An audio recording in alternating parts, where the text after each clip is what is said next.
नमस्कार. नमस्कार नमस्कार. मग लय आमिर दिसताय. हा मग लय मेरे आपण राजेश आहे घरा नाही आपलं शनिवार वाटतो. हा हा आपला होता तो पहिला सरकारने देऊन टाकला. पर्यटन स्थळ म्हणून वापरा म्हणलं काय त्याला पैसे येतात आपल्याला त्याचे. बरोबर. आणि ते लाल माल आहे का त्याच्या शेजारी सगळे आपल्याला दुकान आहेत. सगळे पैसे आपल्याला येतात. चिक्कर पैसे आपल्याकडे काय एका पैशाची कमी नाही आपल्याला. बरोबर. म्हणजे तुमचं अर्ध पुणच म्हणा की. म्हणायला हरकतच नाही आपलं ते काय. तुमचं काय तसे आम्ही पण खूप आमिर आहे. ती साताऱ्याची जी जमीन आहे हा. ना ती सगळी आपलीच आहे बघा. हा हो तसं समजा.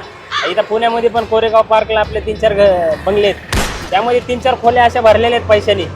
एवढा चिक्कार पैसा आहे ना तर बँकवाले रिस्क पण नाही घेत. म्हणतात एवढा पैसा कुठे ठेवायचा. त्यामुळे घरीच तसाच आहे पडून बघा पैसा. एवढे आमिर आहे तुम्हाला काय सांगू. अरे लय भारी. आता पैशावर ना आठवलं आमचं पुण्यातलं 25 एकरचं गोडाऊन पैशाने भरलेलं आहे. बापरे. आता एवढं पैसा ठेवायचं कुठं म्हणून आम्ही 4-5 बँकाच ओपन केल्यात बघा.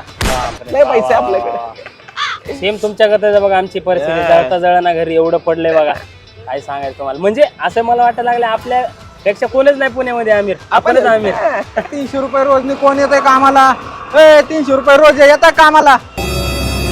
मी येतो. दोघ जण नाही एकच जण पाहिजे. मी 250 घेतो. मी 250 मध्ये येतो. हो अहो मी येतो तुम्हाला. मी 250 मध्ये द्या. मला 250 द्या. मी येतो सकाळपासून. अरे दोघं 250 म्हणताय पण मला एकच जण पाहिजे. 250 कोण येतोय दोघं ठरवून मला एक जण चला.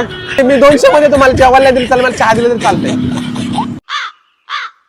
चल 200 मध्ये येऊन टाका फायनल करून टाका. काम करा. त्याला काय